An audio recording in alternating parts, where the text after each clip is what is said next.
Today I'm going to give you a detailed glance, just some of the work I have to do to cut the front yard on this property. And I got a little bit of the backyard done too. I haven't done all the back. I still got the main portion of the back to do. And I invite you to ride along with me. I'll speed it up in places to make the video quite not so long. Right now I'm wiping the sweat off my face with a wet rag.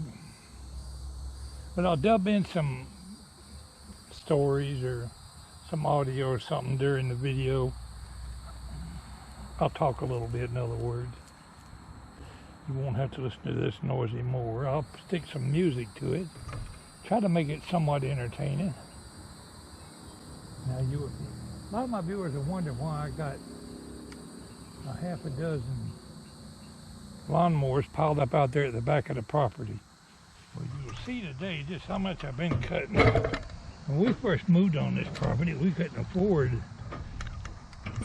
mowers and stuff. We did the best we could just to build this house. So for a while there, we was cutting this whole property with a push mower. It don't take long to tear up a push mower. We got 2 or 3 of them laying out there. I've been through several riding lawnmowers. You don't see them all here because I gave some of them away. Now that I'm using this 0-turn lawnmower, I'll never go back to a regular riding mower. This thing beats the heck out of anything else going out there. Anyway, come on folks, and let's cut some grass today.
Alright, viewers, fixing to make my Saturday afternoon dump run, and I'm going to take advantage of this time by myself to dub in some audio from my grass cutting video. I got the yard looking pretty good today.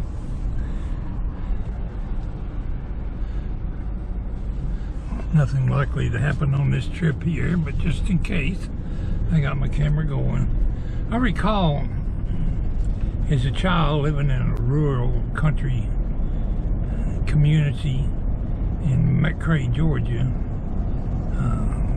people didn't really have lawns back then in the old days. Well, what I consider old days, back in the very early 50s. People didn't have lawns in the country. Maybe the rich people downtown might have had a grassy lawn, but out in the country, you just had dirt all around your house, and we kept it swept up with a yard broom made out of sapling trees. Usually it was some homemade rake. I guess some people might have had a real rake, but we kept a couple of yard brooms, which is just little tall, 10-foot long sapling bushes tied together in a bunch, and that'll rake your yard really good. And we kept our yards raked.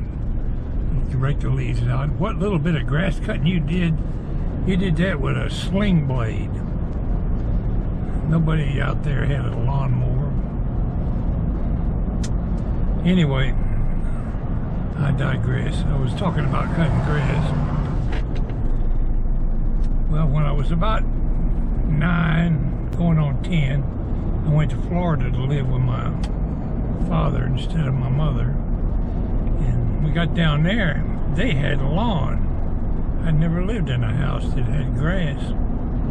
They had a gas-powered lawnmower. It didn't take me long to get interested in that push mower. And I was out there pushing that lawnmower every week, cutting the grass. I got downright handy with that push lawnmower. Right on up until several years, when I got on up into high school, I was cutting grass for people in the neighborhood. I'd go door to door and ask some old lady, "You want your grass cut?" "I'll do it for $2, $3. I don't remember how much I charged. And I made pretty good money. I was quite the entrepreneur, cutting people's lawns and yard work, whatever they needed done. My brother was just the opposite, on the lazy side. He did very little. But I thought it was cool to get out there and push that lawnmower and cut that grass. I know better now. It's work. It was a playtime for me then. But when I got to cutting other people's grass for them, I found out it was work. I had quite a business going when I wasn't delivering newspapers. I was cleaning somebody's yard or washing their car. I stayed busy. And over the years, well, we lived for 10 or 15 years, we lived in a trailer park, mobile home park. We had push more there too. That was after I got married. And when you live like in the city or some little trailer park and you just got a little patch of grass, maybe 100 feet wide or whatever, push mower is all you need. You ain't got room for a riding lawnmower. When you get out here in the country where I am now, it did not take me long to figure out I had to have a riding mower. Well, over the years, I've been through several riding lawnmowers. I just wear them slap out. They take a beating cutting all this grass. And I got them piled up out there in the backyard like my own little scrap yard. Some of the ones I've sold or got rid of, but there's still 2 or 3 lawnmowers out there in the backyard. When we first moved on this property down here, we actually tried to keep the grass cut with a push mower. It didn't take long to tear them boogers up when you're walking yourself to death out here cutting grass. As soon as we were able to afford to ride a lawnmower, that's what we did. But now that I've got a zero-turn lawnmower, I'll never go back to a riding lawnmower, a standard ride lawnmower, and I'll never ever go back to bush mower, except for maybe just a trim with or something. I managed to get all of the front yard cut today, and I've dubbed in quite a bit of footage. I'll speed it up for y'all to watch. And some of you might find the work I put into cleaning the front yard or cutting the grass of interest.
Even as a kid, I always found time to get my fishing pole and go fishing or playing in the woods.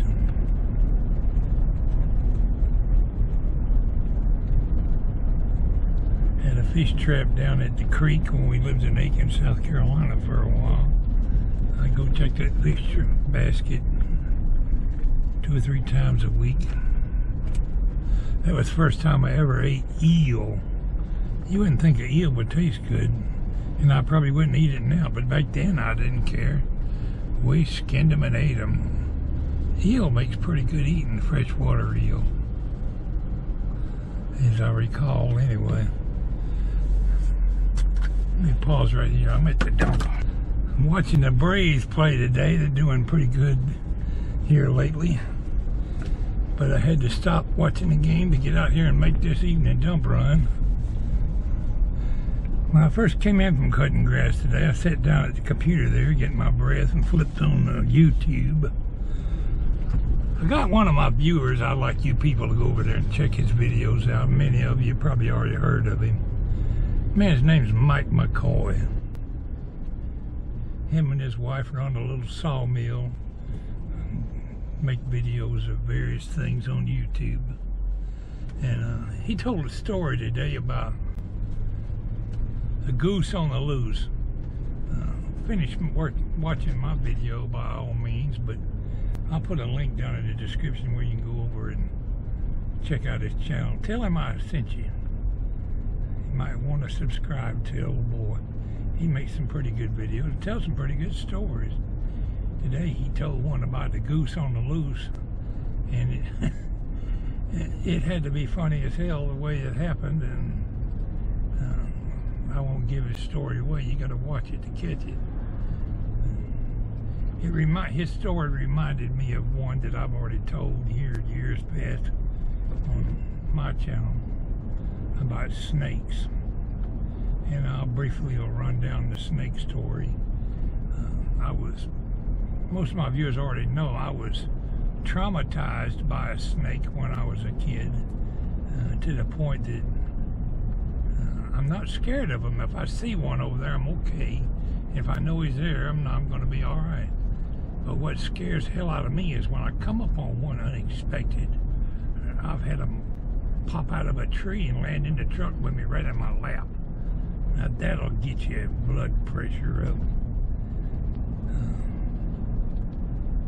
I might have been 6 or 7. My granddaddy was a cruiser for the Shepherd Lumber Company, and he would go out and mark timber and stuff. I guess he worked his whole life in the sawmill. As a matter of fact, half his fingers were missing. But, in his later years, he was a cruiser for the timber company, and he would go out and always had his pistol with him. He'd bring back snakes he shot. He was shoot one of them old Colt 45s like you see in the Western movies. And he was a dead shot with them. Shoot a snake's head off without blinking, like John Wayne or somebody in the movies. But I'm losing my train of thought here.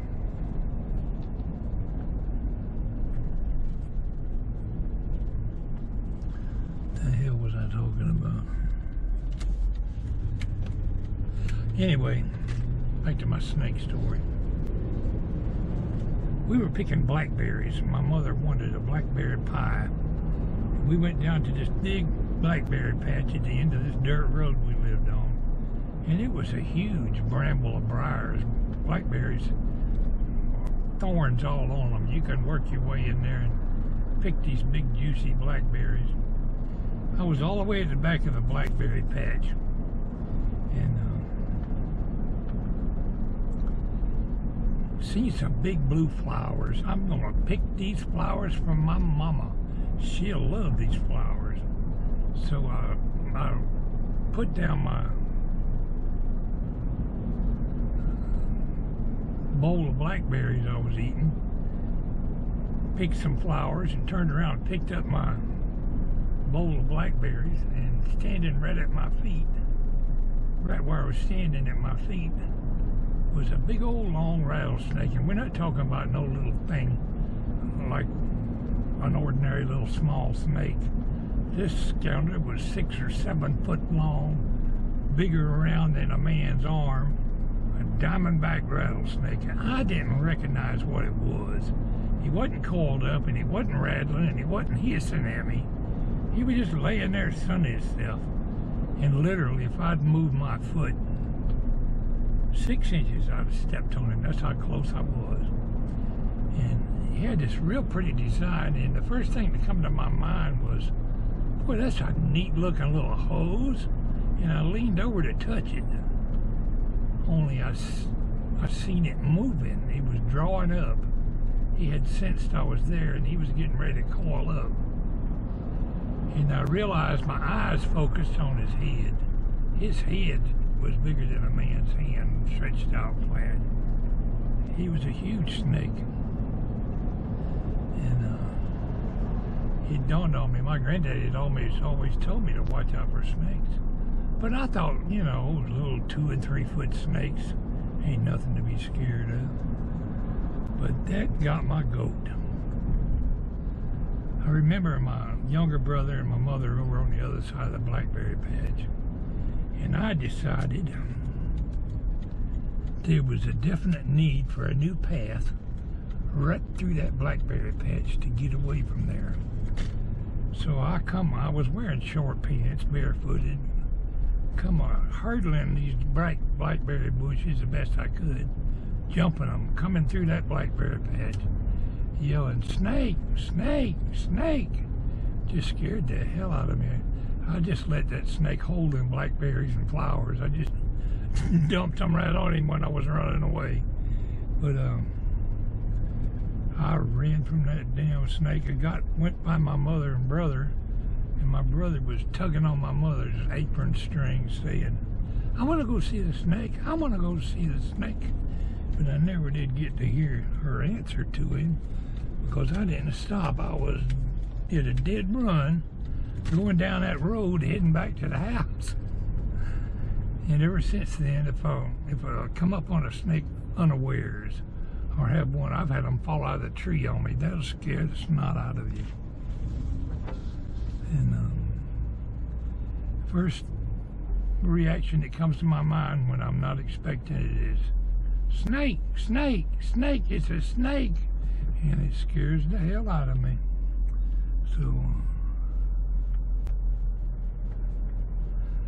I got a healthy respect for snakes, little ones, big ones, or whatever. My stepmother said she was only scared of 2 kinds of snakes. And what kind is that? Live ones and dead ones.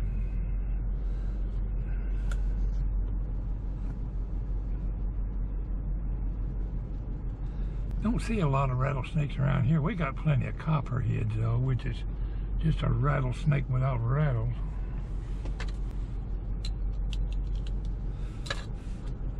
Well, I'm back at the house, and I do hope y'all will go and check out Mike McCoy's channel. Tell him I sent you.